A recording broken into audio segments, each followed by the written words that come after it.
அபூர்வா சொன்னதை கேட்டு செம்ம டென்ஷன் ஆகிட்டு ககன் அவங்க கழுத்தை போய் பிடிச்சாங்க. அந்த பூத்தொட்டி தூக்கி போட வராரு. கரெக்டாக பூமியாக அங்கே வந்துடுறாங்க. அப்போ கரெக்டாக வந்துட்டு பொண்டாட்டியை காப்பாற்றணுன்றதுக்காக பூமியோட அப்பா நேராக போய் துப்பாக்கி எடுத்துகிட்டு வந்து ககனை ஷூட் பண்ண வராரு. அதை பார்த்த பூமி வந்துட்டு ககன் அப்படின்னு சொல்லிட்டு தள்ளி விட்டுடுறாங்க. தொட்டின்னு கீழே விழாமல் அவரையும் காப்பாற்றுறதுக்காக தள்ளி விடுறாங்க. கரெக்டாக குண்டு வந்துட்டு பூமி மேலே பட்டுது. ககன் ஒரு பக்கமும் அவங்க அப்பா ஒரு பக்கமும் ஷாக் ஆகி போய் நிற்கிறாங்க. அப்புறம் 2 பேரும் 2 பக்கம் வந்து பிடிச்சிட்டு அவங்கள வந்துட்டு அப்படியே விழுந்துடுறாங்க. அதுக்கப்புறம் ஹாஸ்பிட்டல் கூட்டிகிட்டு 2 பேரும் போகிறாங்க. டாக்டர்ஸ் எல்லாம் செக் பண்ணுறாங்க. ரொம்ப ஹார்ட்டுக்கு க்ளோஸாக வந்துட்டு அந்த குண்டு இதுவாகிருக்கு. இங்கே யாரும் இந்த இதுவெல்லாம் பர்ஃபார்ம் பண்ண மாட்டாங்க. மும்பையில் ஒரு டாக்டர் இருக்கார். அவர் வந்துட்டு ஃபேமஸ், இதுக்கு வந்துட்டு எக்ஸ்பர்ட்டு. அவர் பண்ணாருன்னா கண்டிப்பாக உங்கள் பொண்ணு பிழைப்பாங்கன்னு சொல்கிறாங்க. நான் போய் உடனே அவரை கூட்டிகிட்டு வரேன்னு சொல்லிட்டு நேராக வந்து கிளம்பிடுறாரு. பூமியோட அப்பா ஒரு பக்கம்.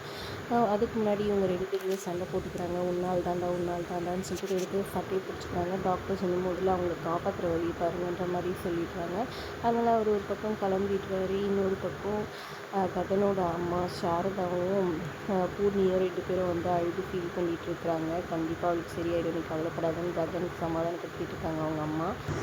இங்கே அபூர்வாவுக்கு வந்துட்டு அவங்க சித்தி வந்து சொல்கிறாங்க, இந்த மாதிரி பூமி பிழைக்க மாட்டாளாம், ஆனால் அந்த டாக்டர் வந்துட்டு வந்தாருன்னா பிழைக்கிறதுக்கு சான்ஸ் இருக்குதுன்னு சொல்லியிருக்காங்க. அவங்க புருஷன் போய் கூட்டிகிட்டு வரதுக்கு போயிருக்காருன்னொன்னே முதல்ல சந்தோஷப்பட்டவங்க கூட்டிகிட்டு வர போயிருக்காருன்னொன்னே சோகமாயிடுறாங்க. சரி அவரை தடுத்து நிறுத்துன்னு அவங்க சித்தி சொல்ல, நான் எப்படி சொல்ல முடியாதெல்லாம் சொன்னேன், நான் மாட்டிட்டேன், அவருக்கு என்னோடய இந்த முகம் தெரியாதுன்ற மாதிரி சொல்லிடுறாங்க. அதுக்கப்புறம் வேறு வழி இல்லாமல் அமைதியாக இருக்கிறாங்க ஒரு பக்கம். இன்னொரு பக்கம் பார்த்திங்கன்னா ஃபோன் பண்ணி அவங்க மாமா கிட்டே கேட்குறாங்க, இப்போ தான் டாக்டர் வந்தாங்க, அவங்க வந்து ரொம்ப கிரிட்டிக்கலாக இருக்கா, பூமி காப்பாற்றுறதுக்கு வாய்ப்பே இல்லை, ஹார்ட்டுக்கிட்ட இதுவாகிட்டுருக்கு, அந்த இது துப்பாக்கி குண்டு எல்லாம் கடவுள்கிட்ட தான் இருக்குது, கடவுள்கிட்ட வேணுங்கன்னு சொல்கிறாங்க. சந்தோஷமாகிடுறாங்க. நம்ம அபூர்வா கண்டிப்பாக அந்த பூமி ஒழிஞ்சான்னு சந்தோஷப்பட்டுக்கிறாங்க. இங்கே ஒரு பக்கம் பார்த்திங்கன்னா கடவுள் மேலே நம்பிக்கைன்னு ஒன்று வந்துட்டு நேராக போயிட்டு இவங்க கோயிலுக்கு போகிறாங்க. பூர்ணியும் அவங்க அம்மாவும் ஒரு பக்கம், இன்னொரு பக்கம் அதே கோயிலுக்கு வந்துட்டு அபூர்வாவும் அவங்க சித்தியும் போயிருக்காங்க. 108 தேங்காய் உடச்சிட்ருக்காங்க. பூமி வந்துட்டு உயிரோடவே இருக்கக்கூடாது, குழைக்கக்கூடாதுன்னு சொல்லிட்டு இவங்க போகிறத பார்த்துட்டு அபூர்வாவோட சித்தி வந்துட்டு பார்த்துட்டு இவங்களை ஃபாலோ பண்ணிட்டு போகிறாங்க. அப்போ ஐயர் வந்துட்டு இந்த மாதிரி ஒருத்தவங்க உயிருக்கு போராடுறாங்க, அவங்கள நல்லபடியாக சாமி காப்பாற்றணுன்னு பரிகாரம் இருக்குது, ஆனால் அது ரொம்ப கஷ்டமான பரிகாரம், அதை பண்ணிட்டா எப்படிப்பட்ட உயிரோ வந்துட்டு ஒன்றாகாதுன்ற மாதிரி ஐயர் சொல்ல, நான் கண்டிப்பாக பண்ணுறன்ற மாதிரி சாரதாங்க வந்து கிளம்புறாங்க. இதை வந்து அவங்க சித்தி அபூர்வா கிட்டே சொல்ல கையில் வச்சுருந்த தேங்காவை தூக்கி அபூர்வா மேலேயே அடிச்சிடுறாங்க. அதாவது இவங்க சாரதா மேலேயே அடிச்சிடுறாங்க. சாரதாவுக்கு தலையில் அடிப்பட்டு அப்படியே ஒரு மாதிரி இதுவாகிடுறாங்க. கொஞ்சம் கட்டு போட்டுக்கிட்டு தட்டு மாதிரி வந்து உட்கார வைக்கிறாங்க. பரிகாரம் பண்ணுறதுக்காக அவங்க அம்மா அப்படியே எழுந்திருக்காங்க. ககன் வந்து தாங்கி பிடிச்சி என்னாச்சு ஏதாச்சுன்னு கேட்குறாங்க. அப்புறம் அடிப்பட்டுச்சு, இந்த மாதிரி பரிகாரம் பண்ணுறேன்னு அம்மா எழுந்திட்டாங்க பூமிக்காகன்னு சொல்ல, பூமிக்காக நான் செய்கிறேன், எப்பேற்பட்ட கஷ்டமான பரிகாரமாக இருந்தாலும் அப்படின்னு சொல்கிறாங்க. இதை பார்த்து அவரோட சித்தி வந்து, பார்த்தியா நீ என்னமோ அவளை தேங்காய் அடிச்சு இப்போ நீ அதெல்லாம் ட்ரை பண்ண மறுபடியும் மிஸ் ஆச்சு, உன்னோட உயிர் போகிறது, அது இப்போது வந்துட்டு கன்ஃபார்ம் ஆகிடும் அப்படின்ற மாதிரி கிண்டலாக சொல்லிட்டு இருக்கிறாங்க. செம்ம ஃபண்டாக போயிட்டுருக்குது.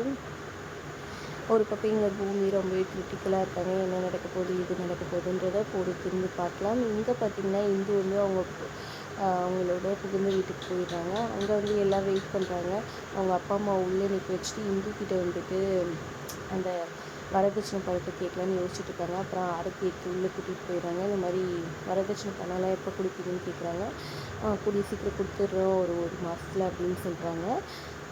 ஆமாம், அண்ணன் கொஞ்சம் வேலையாக இருக்கிறாரு இந்த மாதிரி சொல்ல அப்படின்னா இவங்களுக்கு சாந்தி முகூர்த்தத்தையும் நடத்த விடக்கூடாதுன்னு அவங்க அம்மா பிளான் பண்ணிவிட்டு அவங்க ஹஸ்பண்டோடு சேர்ந்து நாங்கள் ஜோஷியர்கிட்ட கேட்டோம், ஒரு மாதத்துக்கு வந்துட்டு எந்த இதுவும் சடங்கும் பண்ணக்கூடாதுன்னு சொல்லிட்டாங்கன்னு சொல்கிறாங்க. ஆனால் வந்து அவங்க பார்க்குற ரெகுலர் ஜோஷியர் வந்துட்டு வந்துடுறாரு. நாங்கள் வேறு ஒரு ஜோசியர்கிட்ட கேட்டோம், இவர்கிட்ட இல்லைன்னு போய் சொல்கிறாங்க. ஆனால் இவர் வந்து பார்த்துட்டு இன்றைக்கே வைக்கலாம், நல்லபடியாக இருக்குது அப்படின்ற மாதிரி சொல்லிடுறாங்க. அதை கேட்டவுடனே அவங்க அம்மா ஷாக் ஆகி போயிடுறாங்க. அதோட எபிசோட் முடியுது. தேங்க்ஸ் ஃபார் வாட்சிங்.